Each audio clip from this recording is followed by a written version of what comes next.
Gonna get copyright. Well, hey, and we are Whoa! live. Happy Christmas to all of GTL family, wherever you are. Hopefully, you're having a great day. I'm here with Ben, and this is the live Christmas Q&A where you guys can ask us whatever you want. We've had already some questions. If you want to ask some questions right now live, currently we have it in members only mode. We may change that if we don't get any questions, but we want to prioritise the members first on this joyous day. And how are you doing, Ben? Very jolly as ever? Yeah, I'm still recovering from being a bit sick over the past few days, but I'm at the tail end of it now, which is like the best bit of it. I had 2 days in bed, and now I'm ready to. I've cracked open my first beer of the day.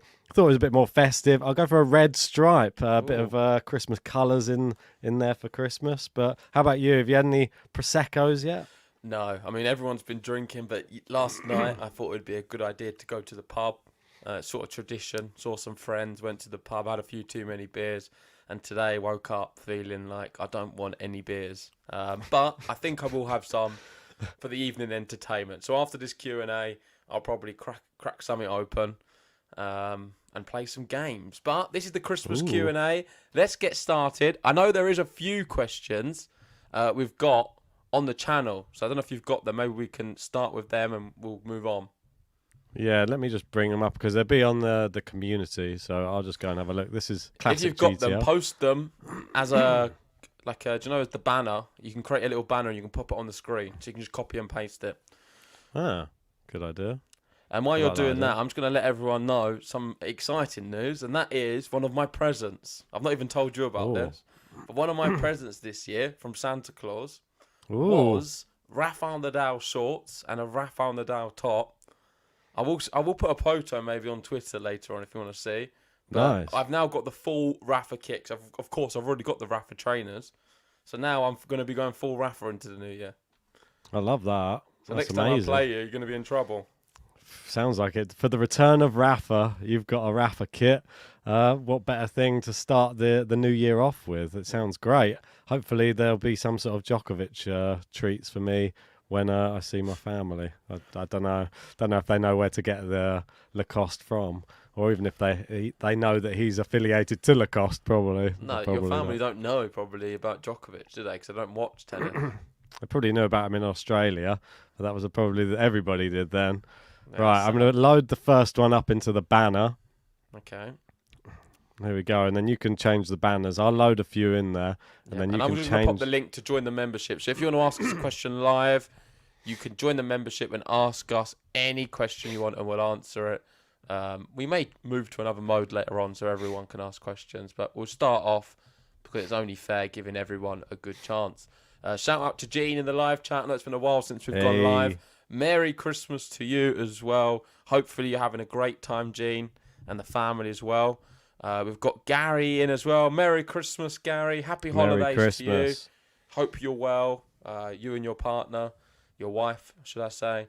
Hope everything's going well and you're having a great Christmas. Let us know if you've got any questions live. I was going to say congrats on the 33 months cancer-free as well for Tanya. 33 months is it now? Yeah, that's it. So congrats to you guys. Hope you have a fantastic Christmas. How do you know it's 33 months? Gary messaged me, DM me Ah, to let me know. So special. yeah, I didn't get a DM. mate, I think you've been airing too many. That's hard man Probably to get on a hold Discord, of. that's the thing. I'm probably better to be contacted on Twitter. Yeah, I possibly. don't really go on Discord. Yeah, I know. It's one of those things, isn't it? We have like spells where we go on there all the time, and sometimes it's literally just we're not on there for a bit. But I'm gonna just try and send like a little tune that we could maybe have on here just to be planned. One that I'd created, which is a little bit Christmassy, that we could have maybe in the background while we're. Okay. So while you're doing that, I'll read out the first question. So we've got Go on, Peter Zaremba. I think you've done it as a ticker, Ben. That's the only thing. You need to change Yeah, it. that's what I thought you wanted, wasn't it? Oh no, you wanted it as the other way. Yeah. Okay, you can change it to the Ticker. other thing if you want. I don't think I can I? I've got to copy it. Okay, you go. I'll save it. There you go. All right, perfect. Right. So Peter Zaremba says, Merry Christmas, lads, and the GTL family, Ben and JG. Are there any tennis rules you feel should be changed? and reasons.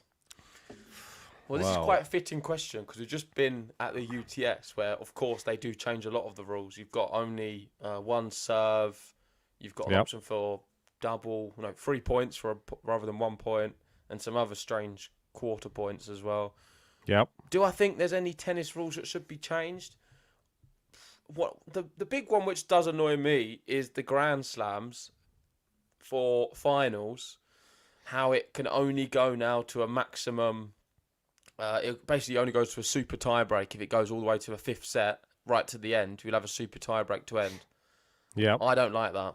I think in a final, it should just keep going for however long. The reason they changed it is because earlier rounds, it's an issue. You don't want to ever see that John Isner Mahut is not good for tennis, not good for the sport, because whoever plays John Isner in the next round is going to easily beat him. I mean, he's hardly going to be able to walk. But if it's the final, it doesn't matter, and I feel like you should just put everything into it. So one rule for me is I think it should be just however you can get a break and consolidation, or consolidation and break, to win a match. It needs to just be 2 clear games, and you just keep playing until you ever get that in a Grand Slam final. Of course, if it goes all the distance to 5.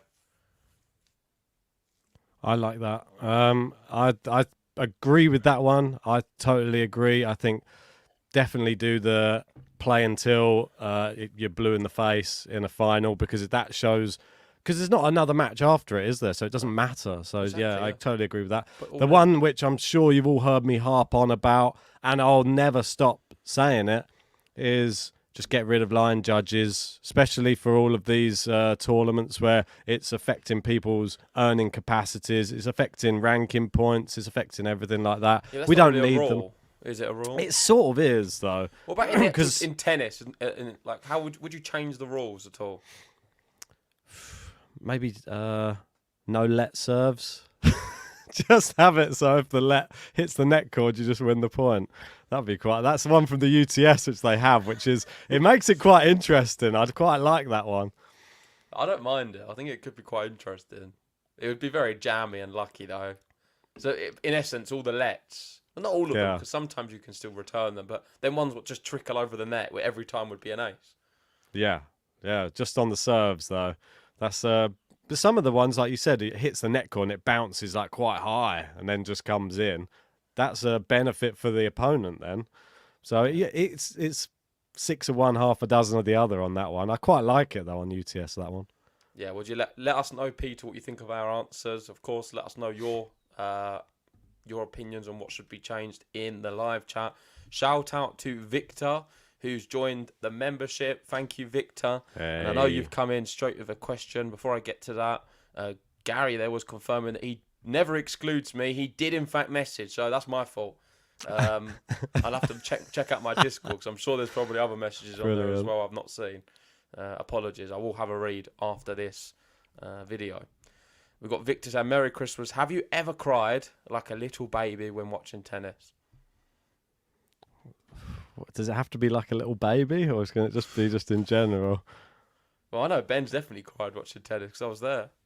Yeah, I was whilst watching Rafa Nadal win number 21. That was a very emotional victory, which I think everybody really felt, to come back from all he'd come back from. And it surprised me, to be honest. I didn't think that I would feel like that about somebody who I don't even support as my key person in the sport. But it was just one of those moments in sporting history that I don't think you can deny. I mean, I was surprised that the Djokovic one struck me the year after in a different way. But it was, I know when we spoke to Julie, it sort of brought that back a little bit. But there was just something about the fact that we were so sleep deprived with the Rafa one, and felt like delusional. I felt like I was a little bit like my head was spinning. I didn't know where I was, and we'd stayed up throughout all of the trials and all of that leading up to it. I felt like we were on death's door nearly, and then when he won it, I thought like it was like a release of just everything. So pretty crazy. I mean, everybody went through the same thing, but you just got to see us go through it on the channel. Yeah. Oh, and I can confirm that I've never, ever cried watching a tennis match. That may surprise some people, but I never have. Sometimes you cry watching Cardenio Buster, don't you? No, never. Okay, you got the next one? Yeah, it's on there. Right, so this one's Jamie Drummer. I know we've got him in the live chat. Shout out to you. He's saying to both, top 5 favourite sports people, not necessarily the best, in your lifetimes. Gosh, I mean, that is really tough. Really of course, tough. across all of the sports, if I had to pick the 5 athletes which I feel have inspired me the most over the years, that is something I'm going to have to think about. But I'd probably have to go with one of the top 5 for me. This is a very biased one. One of them would be Dimitri Payet. He was a footballer for West Ham. And I'll never ever forget the joy he brought me. I had a poster in my room at university.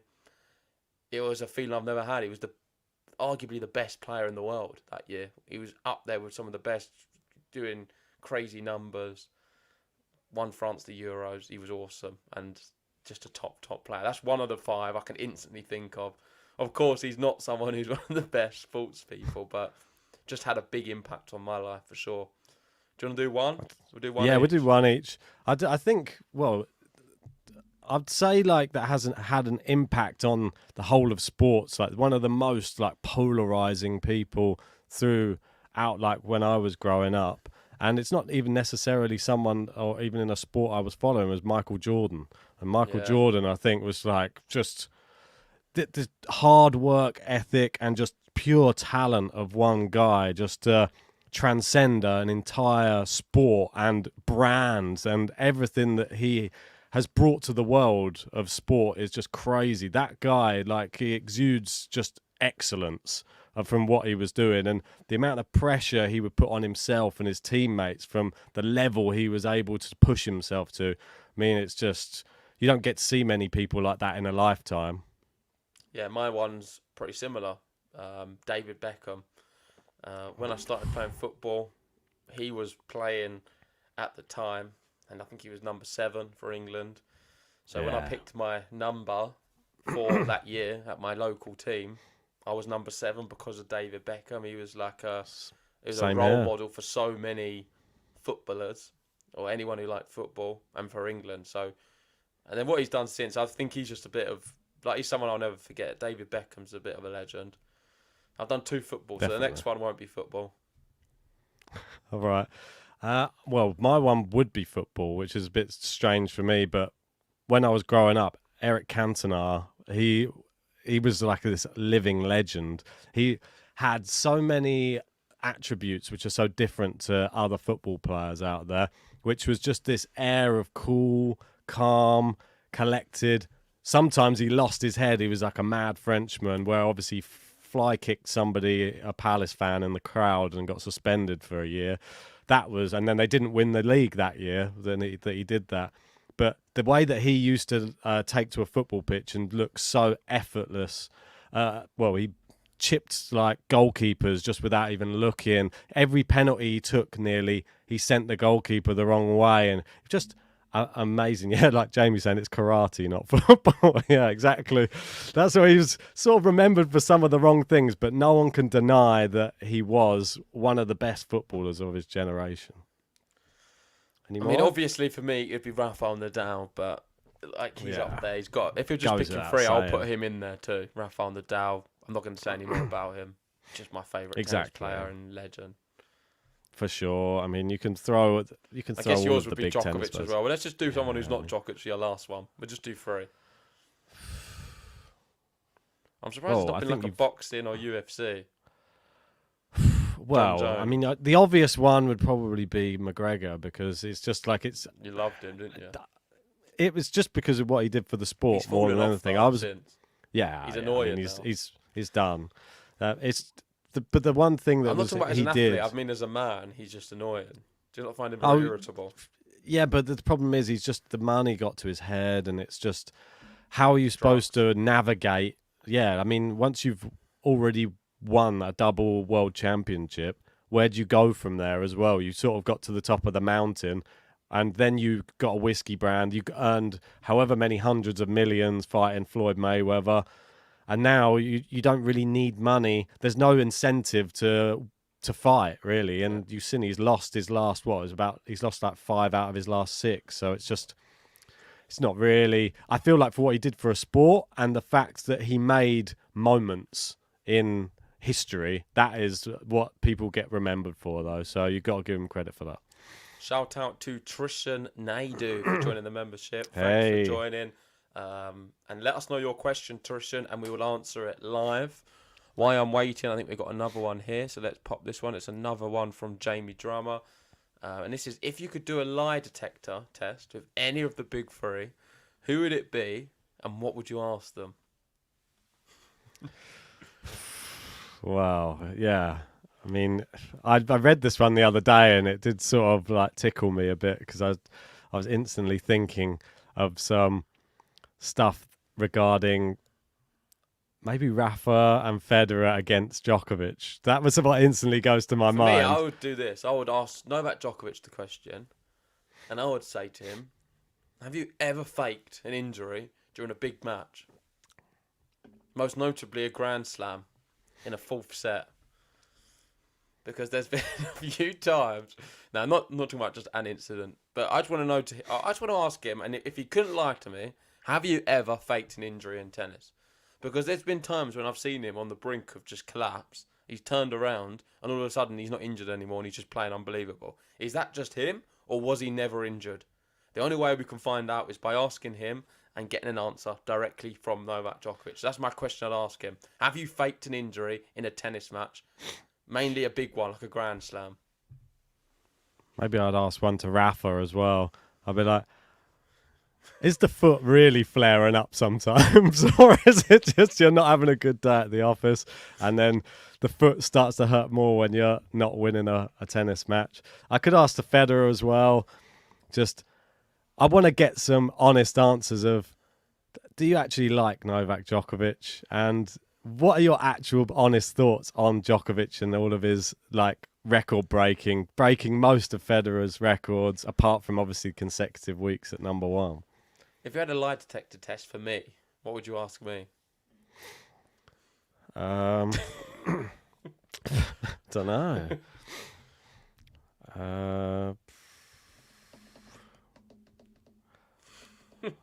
God, it's such a broad thing to be asking, though. Does it have to be about sport? It could be about anything. This is my own Q&A I'm making now. Got my own question. I know. Don't know what I'd ask you, to be honest. Is there anybody else you'd rather do a podcast with? They'd be like, no, I'll do it. That's it, you know. Yeah, okay. So let's keep moving on. We got Yelena in. How are we doing? Greetings from Serbia. Hope you're well. Merry Christmas to you and your family. Should we have a little music? It's one of my songs, which is like a little bit Christmassy. Okay, it's not bad. It's like a little bit that in the background. It's got a few like sleigh bells there. You can have it a bit quieter. Don't have to have it too loud.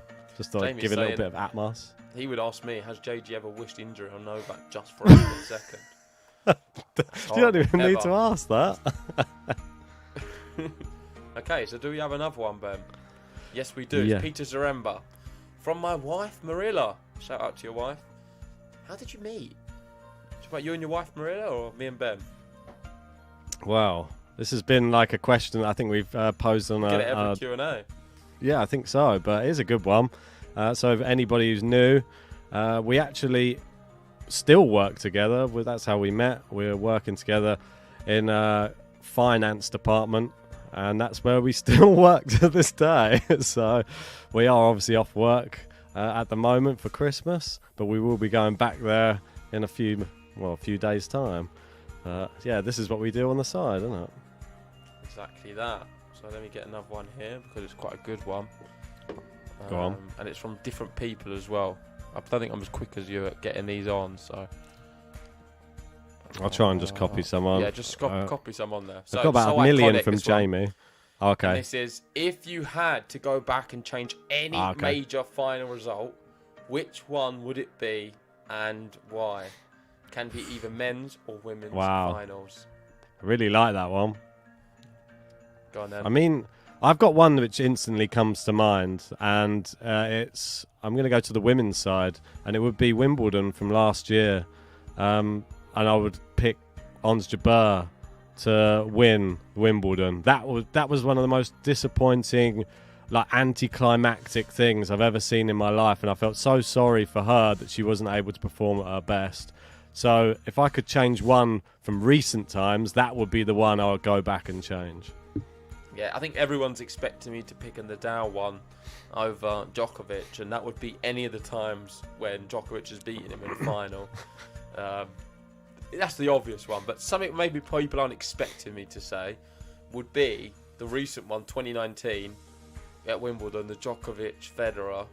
I really would have liked Federer to win that one because that was his last shot of winning a Grand Slam. It was at Wimbledon, and he played better than Djokovic the whole match, deserved it. Plus, another element of this, I had a lot of money riding on that match, believe it or not. I had Federer to win, and I think it was returning a few £100. And I had a great cash out at 40-15. Didn't take it and ended up losing. So that's one I'll always remember for them reasons. But forget the money, doesn't really mean anything. I just wanted Federer to get another Grand Slam, and that was obviously his last chance, really. Yeah, it really was. But we do still get to look back and think that was an incredible thing that happened as well at the same time. It was something I don't think I've really ever witnessed before in my lifetime, watching somebody somehow manage to come back from 2 match points down against Federer in a Wimbledon final and still defeat him. I mean, especially when they introduced that new format as well. How crazy. They introduced the new format, and that's the format which actually decided the final. You can't make things up sometimes. That is just written in the stars, I think, that one, that it was going to go 13-12 in that final. Shout out to Simply Grace. Thank you for joining the membership. Let us know what questions you have for us and we'll answer them. Merry Christmas to you and your family. We've got Victor in saying, what's your favourite storyline in tennis? Well, this past year. So it can only be in the past year. Favourite storyline. If you're just talking about a year, it can't be about Rafa then. It wasn't McDonald, that was for sure. So it would have to be Carlos Alcaraz winning Wimbledon. That was my favourite story of the past year. It's really crazy that in the past year to have a favourite story. It's great that we've got so many to pick from as well. Because the one that instantly comes to my head is the Yannick Sinner coming to the forefront is brilliant. And that makes me forget that Alcaraz even won Wimbledon. But then we've got the whole revenge tour of Djokovic from 2023, which was the biggest thing of the whole year. But it didn't get overshadowed completely. But the fact Sinner came through so strong at the end of the year, everyone was talking about Yannick Sinner come the end, weren't they? And what about Draper winning UTS? I mean, there's not enough people talking about that, to be honest. No. I thought that was brilliant. I thought it was something that he can really now grab onto going into next year. I know it's not conventional style tennis, but you're still beating legit tennis players. He beat, Holger Rune twice in that tournament. It's different rules, but you're still proving you can play against those top players. Gene saying Coco Gauff US Open. That's a good shout as well. Another one, on the women's side. Right, let's get to another one. So this is from Simply Grace, our new member, saying, what are your biggest pet peeves about each other, as well as the thing you admire about one another? Thanks for all of the great content. I mean, how long do you all have? I've got a very long list here. I was waiting for this question to come up. Of compliments. I'm going to start with one straight off the bat. It's very easy for me. Biggest pet peeve is Ben constantly calling tennis players people. Yeah. I think it is. It just winds me up. I've seen it recently in the Moratoglu interview or when we were talking to some of the players. It's constant. Every podcast, every draw preview, every watch along, he refers to tennis players as people. They are people, but the use of words frustrates me. And what I admire about him, I'd have to say, there's a lot of things as well. I don't know where to begin really with it, because I think he is with Ben, he's a very gentle, kind, generous human. He gives a good sort of Labrador energy type of individual, which I think is good. it's a- Very I kind think it's a person. good description. I think Labrador be Labrador energy. probably. And then the other thing yeah. I admire about him, I'll do two. Oh, just it's to more than balance one. it out, is his creative now. So I think he's creatively very good. And one thing I would use as an example of that is how he's really developed his thumbnails from the start to now. I mean, I think that is a real great journey upwards. I think he's done great with that. Appreciate that, mate. Right, I'll start off with a peeve then, shall I? Have you got a peeve? I'm sure there's a few peeves. So trying to think of one. I think when we're doing podcasts and we'll get to the point where it's supposed to start sometime. I think it's more matches than it is podcasts, and then it'll be like, oh, I'm running late. I'm running 10 minutes. There's always like a 10 minutes late running. It was. Yeah, I'm always here, so it doesn't really matter. But I'm always like, oh, it's happened again, but it's fine. But he makes up for it by having, great business acumen. I think this is the one thing that we have on our channel that we sort of split between us. I'm not really the most business-minded person, but you know how to speak to people. You know how to do a trade, do a deal. You know how to, and I think that you've really improved with like interviewing and doing that type of thing, and you might seem much more like natural doing those type of things these days. Like when we were at the UTS, you didn't seem to like be bothered at all. It seemed to like, I know you at the before we went like live with them, we were both sitting down eating that sausage roll outside. I wasn't feeling great, but it improved. Before we went live, we were both like bricking it, and then as it went to the actual thing, I was still like shaking, holding the mic for Bublik, but you seem to like hold it together a little bit better in that little moment then. So we needed that, and you helped move things along well. I know that's something that you'd like me to bring up. Anyway, right on cue. Moving on, I guess we can move on now. So. Let's go to Jamie Drummer, and we've got quite a few from Jamie. This is saying, this is for Ben, the Djokovic fan. Which would you rather happen? Djokovic calendar slam but doesn't win gold, or wins the gold but only wins one slam? It's a real tough one, to be honest. Join, I'm assuming. Join, I think. Sorry, I think I missed off the N on the end. Yeah, I mean, for this one, the calendar slam would be great. I think everybody knows he can do it. But he's already sort of had it. He just had it in the non-calendar year. So if he could win the Olympics, I think, and one slam, I think I'd go for that one. I think I'd pick that, to be honest. How about you? I mean, it's a bit of a difficult one for you to pick, to be honest. I'm sick of him winning any more slams, so just give him the Olympics. I mean, he's going to win everything anyway, so... We got Amin in. Shout out to you. Thank you for the super chat. Appreciate that. Merry Christmas. Happy holidays to you and your family. Let us know if you've got any questions, Amin, as well. And since you did send in a super chat, we're more than happy to read them out. Cheers, Amin. Yeah, I mean, it was funny. I flicked on the TV yesterday and it had the chase on.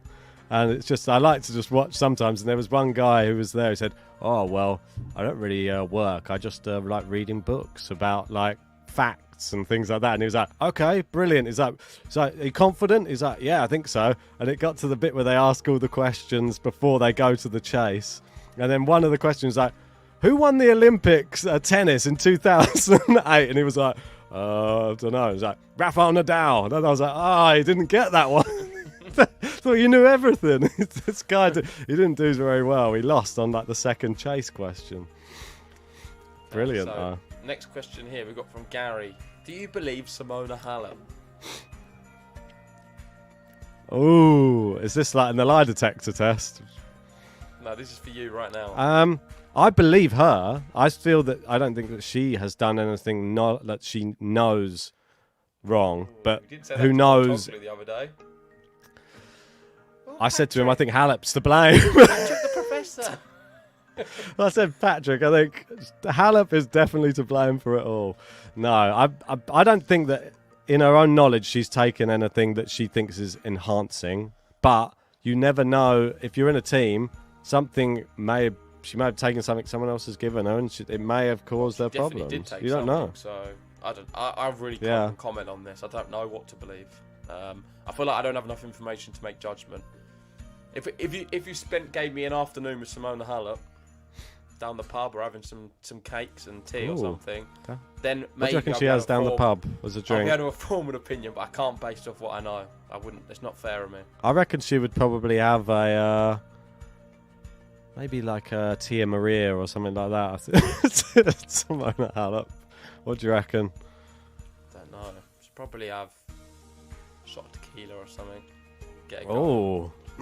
So Jamie's in saying, how many Nadal-Djokovic matches do you think we will see next year? Well, my prediction of this is I think we're going to get one, and I think it will be the Roland Garros final. It may even be the final. It could be like semi-final. It might be on the same half. Oh, imagine. That would be crazy. I just want to see him not be too much in the mixer. I would like Rafa to, by the time Roland Garros comes around, to be a good seed or something. Is it going to happen? I don't know. Next up, we've got Tristan Naidu, a new member, saying, JG, what's your take on Emma Raducanu's return? Good question, and I'm going to be answering this one in depth on the next podcast we do. It's going to be the title of the next countdown, and we're going to be speaking all about Emma Raducanu and what our expectations are. So I'm going to save some things for that. But what I will say is I think it's great that she's returning. I'm really happy. I think the tour needs some lease of life, especially the WTA, which I thought was a bit of a poor season last year on the WTA side. I didn't think it was marketed too well. For the WTA finals encapsulated everything what was wrong with the tour. So it's only going to be better with her on it. Hopefully she can perform, because the comments I've seen her say about coaches and other people doesn't look good. I saw somebody came out and was sort of in defence of her the other day. I can't remember who it was. It might have been Casper Ruud, actually. There was one of the top men's players anyway on the tour, and they were saying that they think Raducanu is definitely has the chance to win another slam if she comes back to that same level. They were just talking about her game style and the way that when she plays that attacking and she's sort of unplayable, really, like you saw in that US Open win. If she gets back to that level, anything's possible. And well, it's good to hear that there's some people on the tour with belief in her, because there's a lot of people out there, there are a lot of naysayers saying now that she's got the money, does she even need the trophies? That's the thing. We got Sonic Mod, who's just joined the YouTube membership. Shout out to you, Sonic. Oh, cheers. Give us your questions. Merry Christmas to you and the family. Hope you're well. We've got Gene saying, what is your favourite thing to do after a big match has ended? So for me, if I'm doing a stream on here and a big match has ended, the first thing I like to do usually is eat, because I'm starving and I've not eaten for probably 6 hours. And then next thing is just get outdoors. I need to get outside, go for a walk. There's been times where after a Grand Slam final, we and Ben have played tennis. That is an ideal thing. Just stretch the legs, get out, have some food. Just not anything that involves screens. But sometimes I'll sit and watch some of the highlights and some of the interviews with the players. But that will be most likely towards the end of the day. Initially, I need to get out. For me, I'd say, when you say what is your favourite thing to do, well, sometimes for me, as soon as it finishes, I'm straight into song making mode in the past year. So I have to go, if I've already started making the Djokovic song halfway, I wouldn't ever make it full. The only one I ever made it fully for was the 22. And I don't know if I'll ever make one fully again before the end of the tournament, because it was put me in such an awkward position where I was just thinking if he doesn't win this is just terrible. So there's normally something in the works. So as soon as it's won, I'll get to work as soon as it's finished. But yeah, directly after the match is finished, a nice walk or something. Go out, go for a walk. As long as the weather's nice enough, and stretch your legs, like you said. It's not just, you've got to get away from that screen if you've been in front of it for 5-6 hours. Yeah, we got Sonic in saying for JG, if Djokovic took UK citizenship when he had the offer early in his career and still had all of his records today, would you like him more than Nadal? And would he be more popular than Andy? No, I wouldn't like him more than Nadal. It doesn't matter what. No, you wouldn't. It wouldn't matter what country he comes from. I am patriotic to an extent, but not that patriotic. For me, it's all about the player, the connection I have with that player. Doesn't matter at all where anyone's from. I would never judge anyone based off where they're from. And yeah, I think that shows with Andy Murray, because would he be more popular than Andy? He would be, though, definitely, as a collective. Most I definitely. think if a British player was that successful, it'd be all over the place. It'd be like winning the World Cup, pretty much. It would be that big. I mean, I would have loved it if he had been. His status would just be another level altogether. Like, everyone would be talking about it constantly, which is sad in a way. I know they already are, but if he was British, I mean, especially the BBC, I mean, they'd go nuts. Well, they definitely would. I mean, I would have loved to have seen it. Like Murray, then you'd have had like Grand Slam finals with two British players playing each other in, which would have been unheard of, really. I mean, the Andy Murray story in itself was still a great journey to go on for that, because sometimes when someone wins stuff too easily, it makes it a little bit like, oh, like we're getting the Djokovic wins at the moment. It's just like you sort of take them for granted once you've won like 20. but with Murray, when he won one, it was such a big thing. When he won his first Wimbledon, massive. That type of thing, you can't really put it into words what it means when somebody is really struggling to get to a goal and they finally achieve it. Jamie Drummer, did Andy Murray's hip injury have an effect on the slam race? And if so, what would be the current slam race numbers if Andy had never got the hip injury? What year was the hip injury? That's what I'm trying to think back when I'm reading that. Like, I don't think it would have affected it. That's my personal opinion. And if it did, it would have been a bare minimum. I think Andy may have picked up maybe a couple more. I don't think it would have been any more than that. I don't know. He might have done a good run at Wimbledon. My opinion is I don't think he would have won any more. Irrelevant. I think it was the mental side. He did.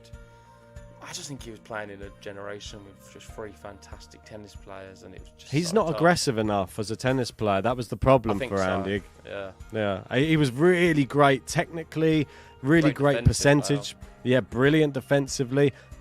For me, so his 2017 first serve, Wimbledon.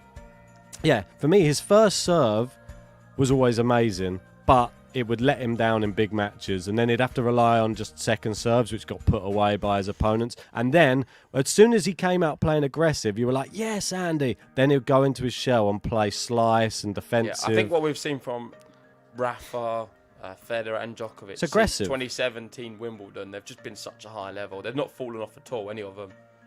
I mean, even Federer was crazy sort of post 2017 for a few years. He's an aggressive tennis player. Nadal was doing things. It was just...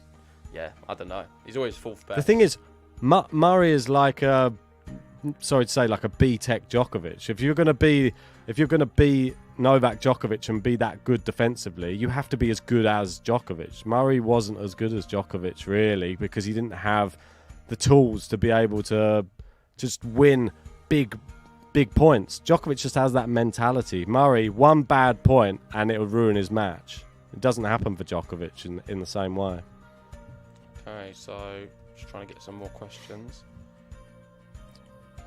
Right, just looking down the list there. So this one's from Gary. Go on.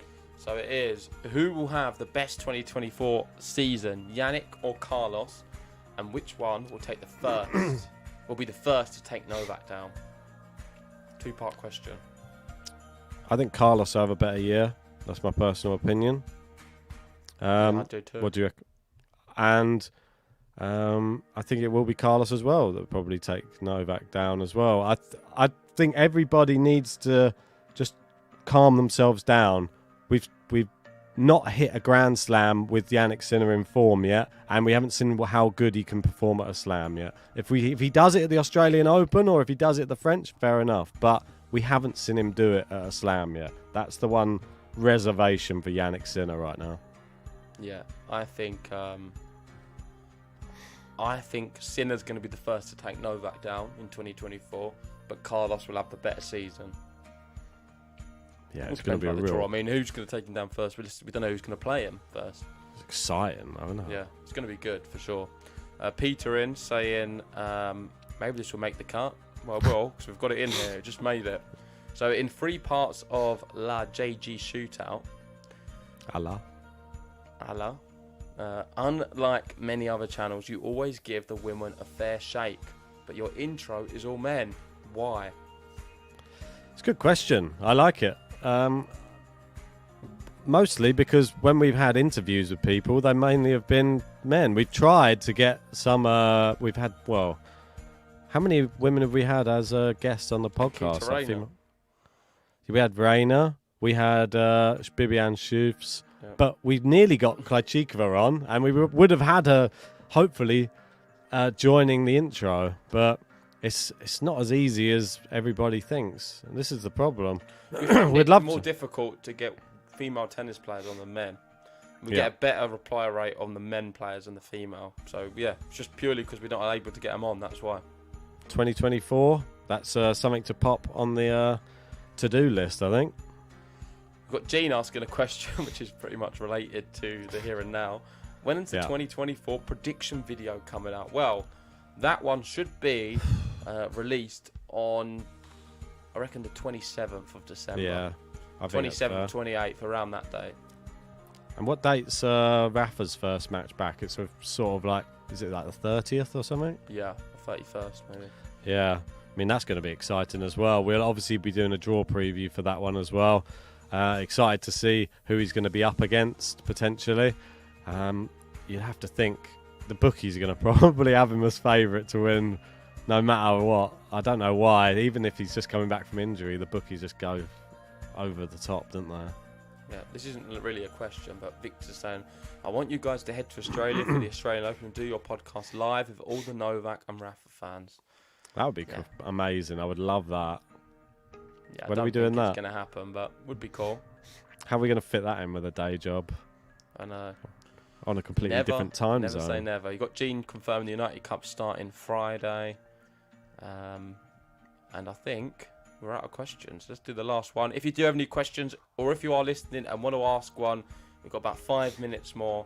So join the membership and ask your question, and we'll answer it right now. So Trishan saying, does Rafa have a better chance at the Olympics being best of 3? I mean, it all depends what level he comes back at. I'm secretly optimistic that he's going to be at quite a good level. I don't think it's going to matter. I think he's going to have the stamina to go 5. Let's just hope the foot's okay. But maybe, on paper, you'd say he does have a better chance at the Olympics than Roland Garros, but we'll see. What do you make of some of the practice hitting he's been doing with some of those other players? I mean, he's looked really good. I saw him playing against Rusevora. There was another one the other day. I forget who it was. Looked really good in that as well. Not too sweaty. Not too many groans. No, he looked pretty good, I have to say. The way he's hitting the ball looked pretty like old style Rafa. I don't think that there's much has changed. Movement didn't look too bad, but we didn't see him scamper into the net or anything. It's more baseline hitting, isn't it? For sure. I know Gene there wants his question. The problem is, Gene, because it's too long. Yeah, it's quite a big one. I'm unable to get it all in. So I could put the last bit. Yeah, I'll put the last part of his one in. One sec. I've got this much of it, so... Alright, I'll put the last part of it in. So, Merry Christmas, JG and Ben. I cannot express how much admiration I have for both of you, making me smile, laugh throughout the year, as it's been a difficult year. Well, that's great, Gene. I'm happy that we've been able to do that for you. My question to you guys is, what are the hopes and dreams for the channel in 2024, and how are those things going to potentially involve the GTL community as a whole? Ooh. So we'd love to involve the community as much as possible, especially the people who have supported us. So if we are open to ideas, if you have any, of course, Gene, you'll always be a fixture. We know you're on the Discord. Maybe we can be a bit more active on there next year. Get you involved in some capacity on the Twitter. But yeah, there's opportunities always. Like, we're very open. So just drop us a message and we can work something out. in terms of hopes and dreams for the channel, I think what we've seen is we've moved away a little bit more from the live broadcast, done more broadcasts where they're sort of recorded before and then posted, and we do more podcasts now. So we like to consistently do a podcast every single week without fail on something tennis related. We'll continue to do that, making them look professional. But of course, during Grand Slams, big tournaments, we will do matches as well, but nowhere near as many as what we once did, because with doing that, we just physically don't have the time. I mean, we could do it if we had guaranteed support in all the matches. I'm not saying you guys don't support us, but say if we're going in and there's not many people there, it isn't worth our time to spend, say, the hours before preparing, the hours afterwards to just get back to feeling some kind of normal after sitting there for 5 hours. It takes a lot out of you to sit on here and talk for a lot of hours, so very difficult to do. Of course, we'll try and do it, but yeah, I'll let you answer anything I missed. I would quite like, obviously, to keep growing the Countdown podcast that we try to put out. I mean, every Monday. At the moment, when in the off season, it's been a little bit difficult. Obviously, I've been a bit ill as well, which hasn't really helped. But I'd like to keep on adding to that and improving that. And if you can, as a community, as our members, as our patrons, give us some ideas for what you would like to see on the Countdown as well. I was thinking maybe if we could, it doesn't have to be every episode, but once a month we might be able to get a guest on or something like that, and just try and keep it fresh, because I think it would be nice to hear some other opinions and maybe even get a player on there as an interview, something like that. I mean, I feel that people seem to have really responded well to it in 2023, and it's one of the fun new things. It means that myself and JG actually get to meet each other in person to film the podcast as well, which has its ups and its downs, doesn't it? Obviously, with trains that seem to be like on strike every time we try to film the podcast, and I end up having to get a bus like halfway across London. But it just is what it is. It's good fun to do in person, as long as we get the audio right, isn't that right? Yeah, we never usually do, so hopefully that'll be better in 2024. Yeah. We've got Sonic. This is probably one of the last few now. If Djokovic invited you personally to his place in Monte Carlo or Marbella for dinner to go hit together as his rally partner, would you go? All expenses paid. I mean, I'd be the first on the plane. I couldn't wait to go. Not because it's free. I mean, I'd even pay to go, because that is an incredible opportunity. He might not be my favourite player, but I have a lot of respect and admiration for him, and that is like a no-brainer. That would be just probably the best experience of my life. And he's not even my favourite player. I think anyone would be stupid not to take that. So, yeah, for sure I'd be there. I'd walk if I had to. Yeah, it'd be amazing. That would be incredible. To get that for free would be nearly impossible, I think. Yeah. So Gene agrees with your guest idea for the Countdown. Gary saying this is a great feature of GTO channel, one of my favourites. I hope everyone's happy, healthy, and at peace on this day. Best way to end it, I think. I couldn't agree with what Gary said more. Indeed. Thank you, everyone, for all of the questions. Thanks for tuning in. If you enjoy this kind of content, please give us a thumbs up on the video, and we'll try and do more Q&As, not just for Christmas, throughout the year. Hope you have a great time. Thinking of all of the people who have lost relatives or friends and are having a tricky time. Of course, there's everyone in a situation like that, and you notice it more at Christmas. So thoughts with you guys. And yeah, thanks for joining us today, and we'll see you all very soon. Merry Christmas, everybody. Merry Christmas. See you soon.